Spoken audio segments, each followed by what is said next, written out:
What happens when the most trusted person in a community is the one hiding the darkest secret? A trusted priest, a seemingly innocent confession, and a devastating crime that would remain unsolved for over half a century. What really happened to Irene Garza? Irene Garza was a woman everyone knew in McAllen, Texas. A schoolteacher with a bright future ahead of her, a beauty queen who was well liked by all. On the surface, she was living the American dream. But the night of April 16, 1960, would change everything.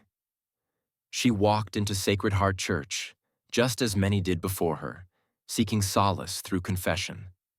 But that night, Irene would never walk out of those doors alive. And the mystery that unfolded after her disappearance would challenge everything the community thought they knew about the people they trusted the most. Her story is one of haunting silence, missed opportunities, and a long-buried truth. For 56 years, the answers remained just beyond reach. In this documentary, we will uncover the shocking details behind Irene's disappearance. A case that twisted and turned for decades until it finally reached its tragic, inevitable conclusion. Irene Garza was a daughter, a sister, and a beloved teacher. She was a picture of innocence and hope, someone the community trusted and admired. On that fateful evening in April 1960, she entered Sacred Heart Church in McAllen, Texas, to confess her sins, as she had done countless times before. What happened next would set off a tragic chain of events, leaving an entire community in shock. The following morning, Irene's body was discovered, but not before the mystery of her disappearance became the talk of the town. How could a woman so well-loved simply vanish? Her family and friends would not rest until they had answers. But for years, the case went cold. The truth was elusive, hidden beneath layers of fear, distrust, and even guilt. For the first few weeks, investigators followed every lead. They questioned Irene's friends, her family, and even people she had spoken to on the night of her disappearance. But there were no clear answers. No one knew where she had gone or why she didn't come back. The case quickly became one of those stories that everyone followed, yet no one seemed to understand. The one lead that seemed most promising was Irene's last encounter, her confession. The priest who had been there that night was the last person known to have seen her. And though Father John Fite was questioned multiple times, nothing came of it. He denied any involvement, but something about his demeanor seemed off. Investigators couldn't shake the feeling that there was more to the story, but without evidence, they had no way of moving forward. As the years passed, Irene's case slowly faded from the headlines, becoming just another forgotten story. Yet for some, it was impossible to forget. Irene's family never gave up hope, relentlessly pursuing any new information. They would receive tips here and there, but none of them led anywhere solid. The town of McAllen, once united in the search for Irene, began to fracture. People whispered about the priest, about the things he might have done. Father Fite was eventually reassigned to a church in another town, and with that, the case began to slip into history. Fast forward 56 years. In 2016, a breakthrough came. Thanks to advances in forensic technology and the tireless work of investigators, the case was reopened. And what they uncovered would shock the nation. It wasn't just the discovery of new evidence. It was the confession that came from the least likely of sources. Father Fite, now much older and facing a public reckoning, admitted to his involvement in Irene's death. He had, in fact, been the one to end her life that night in the church. The confession was chilling. For decades, the town had trusted him, believed him, and even put their faith in him as a spiritual leader. But the truth was far darker than anyone could have imagined. Fite's motives, though unclear for many years, finally came to light. His actions were not driven by some grand scheme or political motive. He had acted out of selfishness and a deep-seated need for control, manipulating his position of power in the community to satisfy his own desires. The town of McAllen, and indeed the entire nation, was left reeling in the wake of this revelation. The community that had once trusted Father Fite now faced the uncomfortable truth. The person they had believed to be a pillar of virtue had been hiding a dark and horrifying secret. And for Irene's family, the grief was compounded by the fact that justice had been so long delayed. The pain of losing her was never far. But now, it was tainted by the realization that the man responsible for her death had been free for so many years. For Irene's friends, her colleagues, and those who had known her, the questions were endless. Why had it taken so long? Why had the truth been buried for so many decades? The answer, as investigators would reveal, lay in the deeply entrenched power of the Church and the fear that surrounded it. The story of Irene Garza is not just one of tragedy. It is a story of deception, of the weight of trust, and of the way communities can overlook the darkest truths when they are hidden in plain sight. Irene's death and the years of silence that followed left a scar on McAllen that would take decades to heal. But in the end, her family found closure, and Father Fite was held accountable for his actions. In some ways, the truth was more horrific than anyone could have imagined, but it also provided a sense of justice, even if it had come far too late. As we reflect on Irene Garza's life and the mystery that enveloped it for over half a century, we are reminded of the dangers of blind trust and the lengths to which people will go to protect their own. The case of Irene Garza is no longer a mystery, but for those who loved her, the pain of her loss will never truly disappear. What would drive a priest, someone sworn to a life of service and trust, to become a murderer? Let's start by taking you back to the night Irene Garza disappeared. Irene Garza had everything to live for. She was 25, a teacher by profession, and a beauty queen who had captured the hearts of many in her small town of McAllen, Texas. Raised in a tight-knit Catholic family, Irene's life seemed full of promise. Her family adored her, and the community saw her as a bright young woman with a future ahead of her. She had been crowned Miss South Texas, a title that reflected her charm, her beauty, and her vibrant personality. But her true calling lay in her work as a teacher.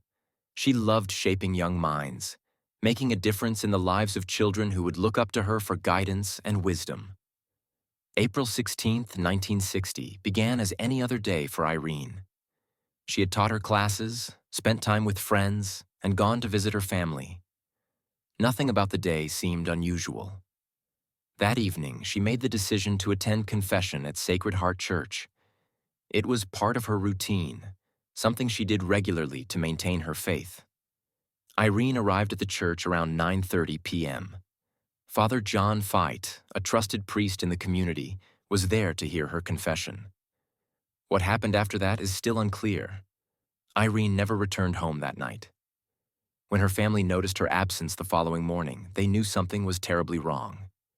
Irene, always diligent and punctual, would never miss returning home. Panic began to set in. Her parents, desperate for answers, immediately began a search. They checked with friends, contacted local hospitals, and spoke to anyone who might have seen her. But no one knew anything. There were no signs, no clues, no trace of Irene. As the hours passed and Irene remained missing, it quickly became apparent that something sinister had occurred. McAllen, a small, close-knit town, was gripped with fear. A woman, someone who had been loved and respected, had vanished without a trace. The community rallied together, organizing search parties, putting up posters, and hoping for any sign of Irene. Then, days later, fragments of her life began to surface. A purse was found near the outskirts of town. Then, a single shoe, and a veil. It became clear.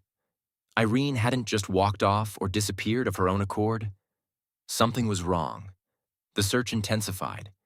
Her family was desperate for answers, and so were the townspeople. The police scoured the area, searching for any signs of Irene. But what they found, though tragic, was only the beginning. A few days later, Irene's body was discovered in an irrigation canal outside of town. She had been brutally murdered. The town of McAllen was in shock. The woman who had been full of life, who had filled the community with hope, was gone. But what the investigators didn't know then was just how deep the secrets ran. What had led to Irene's death? Was it a random act of violence? Or was there someone in the community who knew far more than anyone suspected? With no answers, the investigation hit a standstill. But what if the key to solving the case had been right under their noses all along?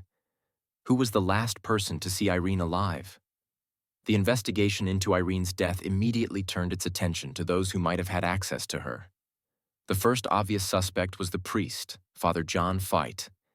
He had heard Irene's last confession, and his involvement in the case made him the last person who could shed light on what had happened to her. Father Fite had been a well-respected figure in the community, a man everyone trusted. He was not just a priest. He was a person people turned to in times of crisis. A man of faith, a leader. He had served at Sacred Heart Church for years, and his reputation as a devoted priest made him a pillar of the community. But as investigators began digging into his background, things started to unravel. Father Fite had always been known for his serious demeanor. Some described him as distant, but no one ever considered him capable of anything sinister. That perception began to change once Irene's body was discovered. Investigators began to ask themselves, was Father Fite involved? One of the first red flags was his behavior on the night of Irene's disappearance. He was seen leaving the church after her confession, but what was he doing after that? What had he been up to that night? Father Fite had been questioned by investigators, but his answers were vague, and his behavior was oddly nonchalant. His insistence that he knew nothing about Irene's disappearance was met with skepticism, but there was still no concrete evidence to tie him to the crime. Then things took a strange turn. Investigators discovered that Father Fite had scratches on his hands after Irene's disappearance. His response? He claimed they were the result of a minor accident. But the investigators weren't buying it. The timing of the scratches, combined with the fact that Fite had been the last person to see Irene, made him a prime suspect. The police attempted to gather more evidence, but their progress was slow. Father Fite was questioned multiple times.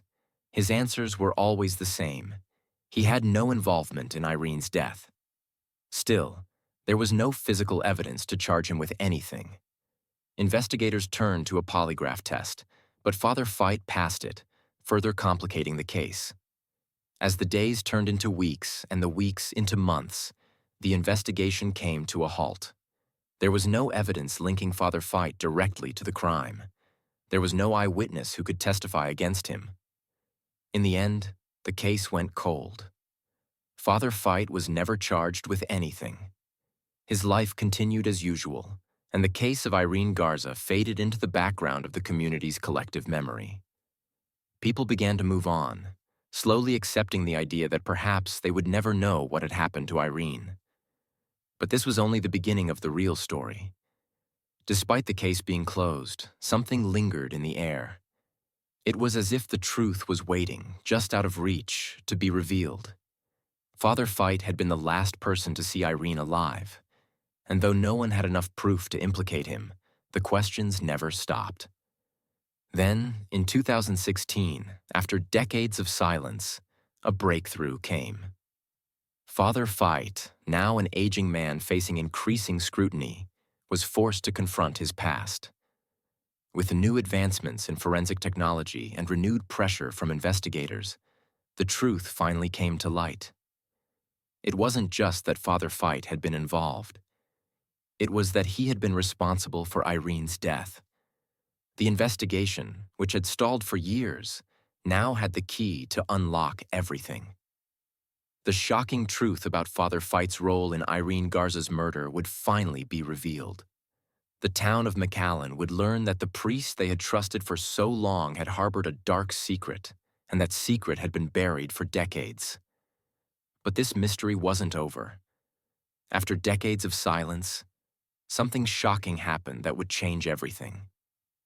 In 2002, Two priests, Father Dale Tackney and Father Joseph O'Brien, stepped forward with a revelation that would reignite the investigation into Irene Garza's death.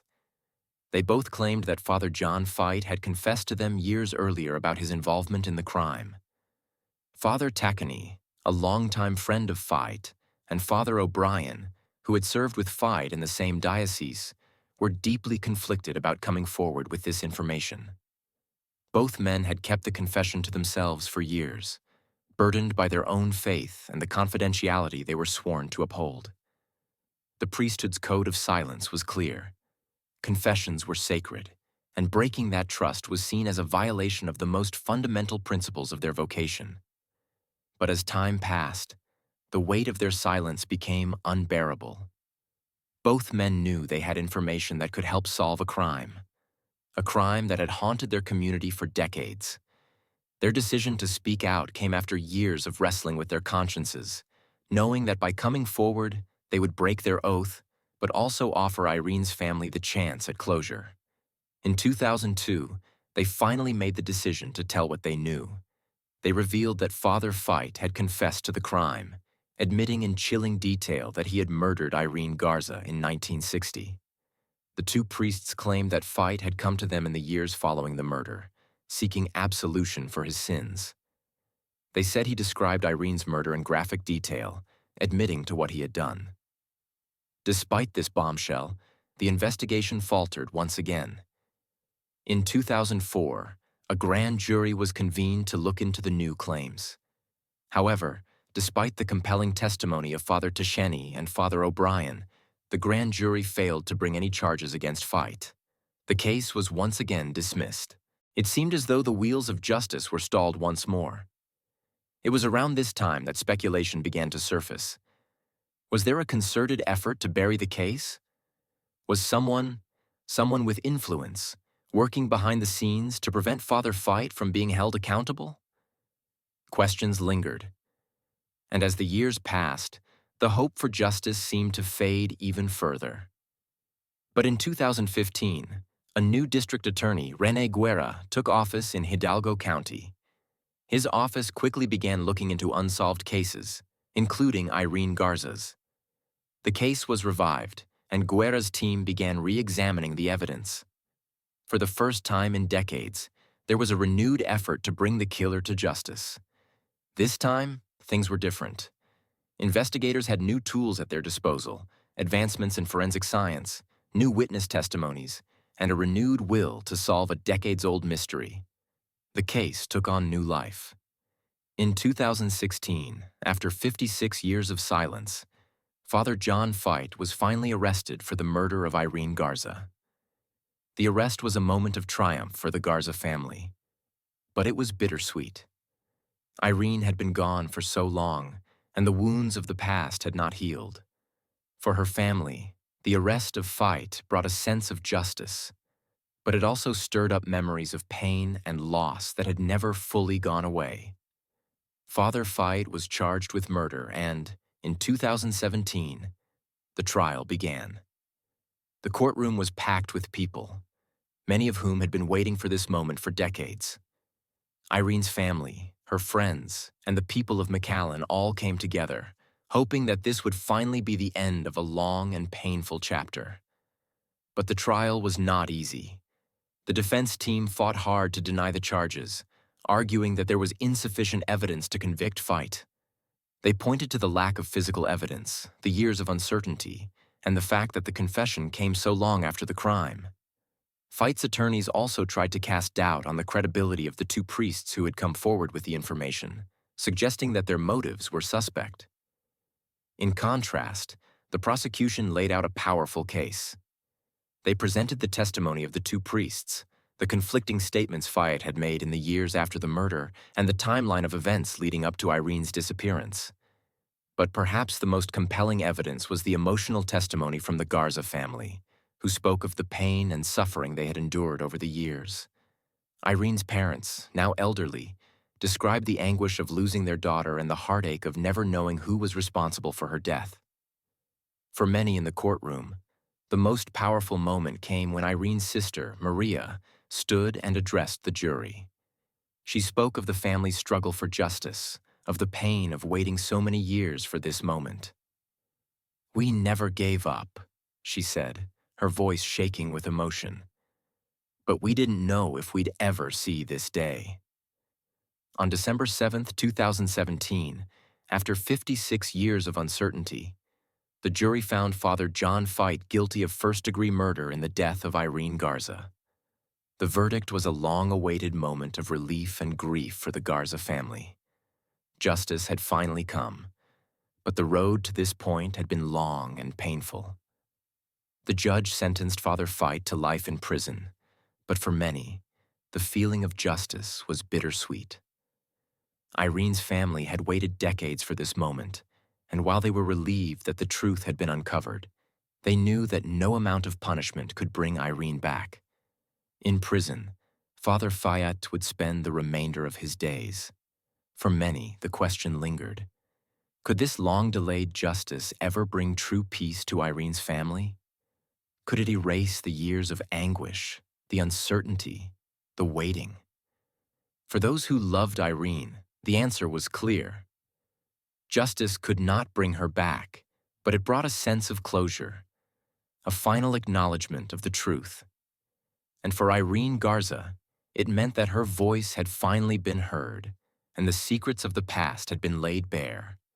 The Garza family may never fully heal from their loss, but at least they could now say that they had fought for the truth, and that, in the end, they had won. For the Garza family, Irene's death was a painful mystery that haunted them for decades. The pain of losing her was only deepened by the uncertainty of who was responsible. When the truth finally emerged, the weight of it was overwhelming. Father Fite's conviction brought a mix of relief and sorrow. Justice had been served, but it was bittersweet. How could a trusted priest betray his vows so horribly? The answer would never fully come, but the fact remained. Father Fite had shattered that trust in the worst way possible. For the Garza family, his conviction brought some peace, but it could never replace the years lost and the emptiness left by Irene's absence. Fite's confession years later raised more questions. What made him admit to the crime? Was it guilt, fear, or simply the burden of time? His reasons may never be known, but the impact of his confession was undeniable. Once a man of faith, he was now convicted of an unforgivable act. Was justice truly served? Father Fite was sentenced to life in prison, and for the Garza family, this marked the end of a painful chapter. But no punishment could ever bring Irene back. Her future was stolen, and no conviction could replace that. What do you think made Father Fite confess so many years later? Do you believe justice was truly served? Share your thoughts in the comments below. If you found this story interesting, check out our other true crime cases where justice was delayed but not denied. Don't forget to like, share, and subscribe for more stories like Irene's. The Garza family found some peace knowing the truth was finally out. Irene's spirit, though gone, had been heard, and the mystery was solved. Justice, even if delayed, had arrived. Want more on unsolved mysteries and shocking justice? Click here to watch our next video.